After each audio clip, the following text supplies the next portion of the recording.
Thank you. I am not an expert on Yemen, but what I do work on and pay a lot of attention to is what happens to children and what happens to adolescents.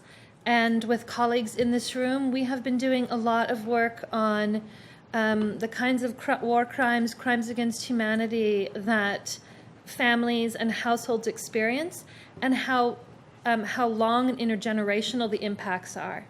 So it's with that eye that I'm looking to try to understand and make a contribution to our discussion today on Yemen.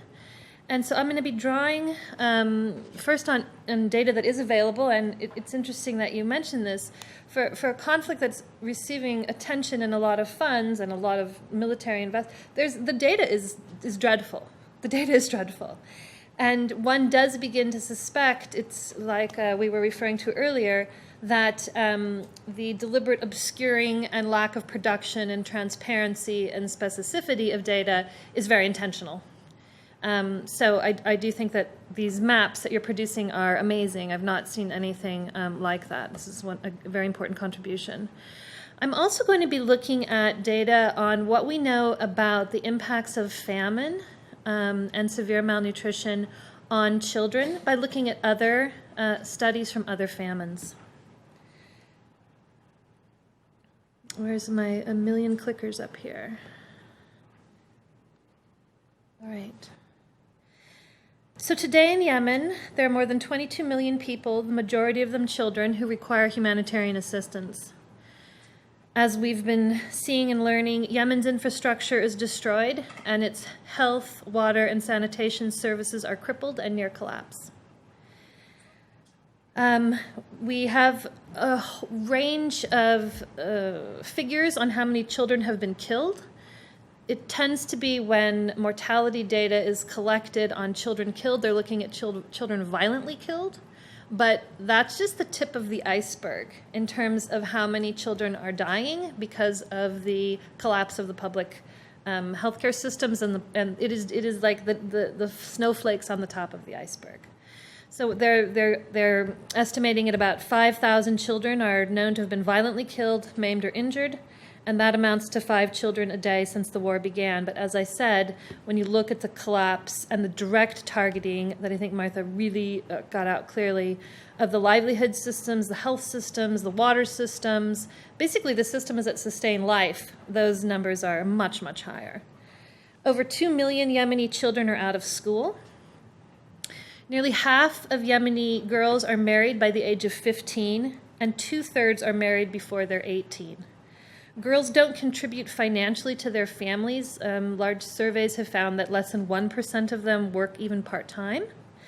But therefore girls are at risk of being married off in exchange for a dowry to help support their families and lessen economic and food stress at home. And this is a negative coping strategy that we see increase during wars. And we see it in South Sudan, the increase of child brides. We see it in Afghanistan. We see it in a number of countries. And thousands of children have been recruited to be part of the different fighting forces and groups. Now, Erin gave us a nice presentation on global acute malnutrition and severe acute malnutrition. And so this is a map of Yemen from February 2018. The bright orange are areas in global acute malnutrition at critical levels. This means 15% or above of the under 5 years old. The brownish orange is serious global acute malnutrition. Those ranges are from 10% to 14.9. And the yellow is that nutrition levels are poor from 0 to 9%. So what you can see is that the entire country is, more than half the country is in an acute state, right, in a crisis state. Oh, well, that's not the one. Here we go. So Erin also talked about the mid-upper arm circumference measurement, and this is an image of a man doing this, looking at malnutrition. Over 1 million Yemeni children are currently suffering from acute malnutrition, and 400,000 Yemeni children under 5 are suffering from severe acute malnutrition. Now, the full development, and this really gets to what Patrick was talking about in his presentation, which is if you keep, it's very important to keep the populations alive, but keeping them hovering at this threshold, what are the long-term impacts? And the Friedman people all know this, what are the impacts not only for that child, but their child and their grandchild? And this is what we need to think about. These wars don't end in 5 years, 10 years, 15 years. These wars end 5 and 6 and 7 generations later, if they end then. This is an important point to understand when we're looking at malnutrition. So the full development of cognitive functions in humans requires adequate intake of certain proteins and micronutrients like zinc and iron, which are really imperative for your brain development. And if a child does not get adequate brain nutrients for their brain development, they can be severely impaired. And the critical period for cognitive development and general health as adults is up to 2 years of age, with the most critical growth occurring within the first 6 months. Now, one of the questions is can you reverse the harmful effects of childhood malnutrition on a child's cognitive development with later remedial interventions? And the consensus in the literature is that your cognitive abilities are pretty much established relatively early in life. For example, your IQ stabilizes right around 10 years old. And they're highly dependent on both parental and non-parental resources. So even when we look at issues of stunting, especially when you get to adolescence, you may have catch-up growth, but it's never more than 50%. So the damage does seem to be happening. I'm going to look at this, and it seems to be more permanent. Now, one of the things that we have data on is child malnutrition, but what I couldn't find data on is maternal malnutrition. And maternal malnutrition significantly impacts the fetus and resulting children who are born. So Rosebroom et al. Find that children who were in utero during the Dutch famine had negative health outcomes as adults compared to their cohorts. So as adults, these children who were in their mothers inside their mothers when they were pregnant, they were significantly more likely to be glucose intolerant as adults, to have reduced insulin concentrations, to have increased coronary heart diseases, and a greater risk of high blood pressure.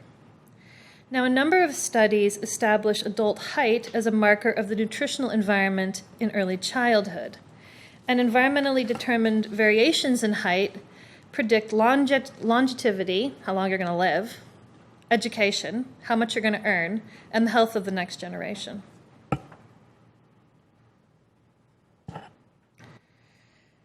Access to clean water, and this is going to be an enormous issue that we're discussing, particularly with Yemen. Access to clean water is one component of preventing child morbidity and poor nutritional outcomes such as stunting. And right now the numbers are that 32% of Yemeni children are stunted. This is associated with negative long-term cognitive and physical development outcomes. Water is also, of course, a key component to everyday household activities and an important natural resource to support agricultural activities. And as you saw from Martha's maps, irrigation systems and water systems are being directly targeted. This is to be said that Yemen is one of the most water-scarce countries on earth. And Martha will correct me if this information is wrong, but Yemen's water situation has been increasingly described as dire by experts who predict that Yemen likely will be the first country on the planet to run out of water. Agriculture, this data is saying agriculture in Yemen takes up about 90% of the water in Yemen. And this we'll have to check with Martha, but what I had found was that half of the agricultural water in Yemen is used to grow cat, which is a narcotic that most Yemenis chew. This means it's a stimulant. This means that in a water-scarce country where half the population is food insecure, 45% of the water withdrawn from the ever-depleting aquifers is used to grow a crop that feeds nobody. The restrictions and blockades on the importation, it's not just the importation of food and medicine, it's the importation of fuel. Because without the fuel, you can't run your water systems, and you can't run your hospitals, and you can't do your backup generators, and so on. So the restrictions and blockades have crippled the already ravished water and health systems. Since the war, 80% of the country's population struggles to have access to water to drink and bathe, and bombing has forced many Yemenis to leave their homes, so the pressure on wells where people are displacing is now even greater. And of course, as her maps very accurately show us, the water infrastructure is being directly targeted by warplanes. In January 2018, the cost of diesel fuel doubled in just 1 month, and that jeopardized the provision of water to the poorest families. The prices of commercially trucked water, a main source of water for 1/5 of the Yemeni's population, skyrocketed. In some areas, it's increased by 6-fold. So for over 2/3 of Yemenis living in extreme poverty, safe water is now completely unaffordable. In 2017, we saw the largest outbreak of cholera in recorded world history in Yemen. And as Greg had mentioned, it affected millions of people, but it primarily, as Patrick talked to us about, it primarily affected over 1 million children, and particularly those who are already malnourished. Children under 5 account for more than 1/4 of the nearly 1 million cases of both acute watery diarrhea and cholera. And poor access to safe drinking water is one of the most common causes of malnutrition. So you can see how they're linked, right?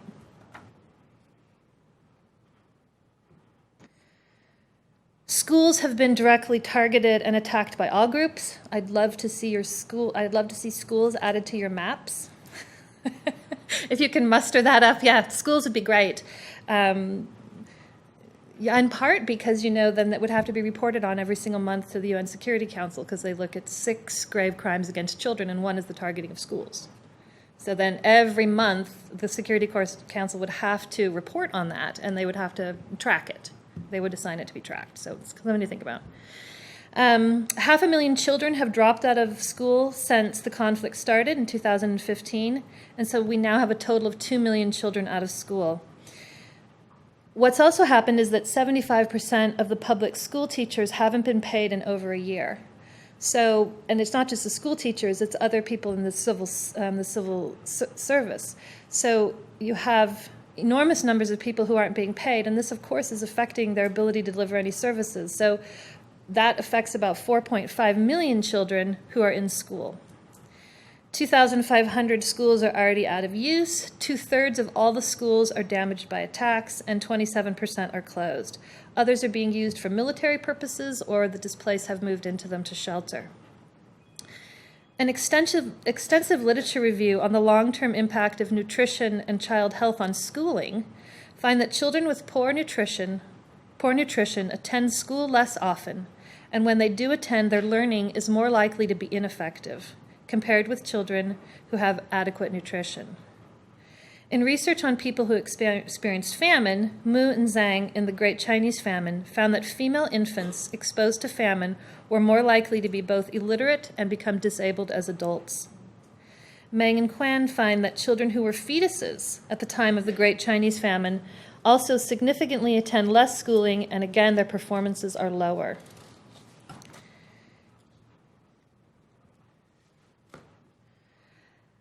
Apabang and Tan's research on the famine in Ghana from 1981 to 1983 finds that early childhood malnutrition has a large and important direct impact on cognitive performance, and that this negative impact on cognitive performance persists into adolescence and adulthood. So this is the question: can you regain it? If you lose it, if it's damaged, can you regain it? The studies seem to say no. And this is also a very interesting finding from this study in Ghana, which is that they found that huge investments in school infrastructure, textbooks, training of teacher, improving the quality of classrooms, had no effect on the cognitive and academic achievements once the cumulative effect of early nutrition and overall health status were accounted for. And this was a study commissioned by the World Bank because they had been doing major investment in school infrastructure for 15 years. And they found that basically whatever they were putting in was being erased by the effect of the famine. They suggest that targeting investments at improving health and alleviating early childhood malnutrition may have had a better payoff than funds spent for improving the infrastructure of the schools. This is the top picture is a girl receiving treatment for cholera. More than 270 health facilities have been damaged, and recent estimates suggest that more than half of the 3,500 health facilities are now closed or only partially functioning. This has left 8 million children without access to basic health care. There are also critical shortages of qualified staff. Many doctors and staff have either fled Yemen or they've become displaced themselves. And with the start of the rainy season, which I believe started about a month and a half ago, officials are predicting another cholera outbreak within the next few months. So blockages on fuels and medicines are fanning the fires of the current health crisis.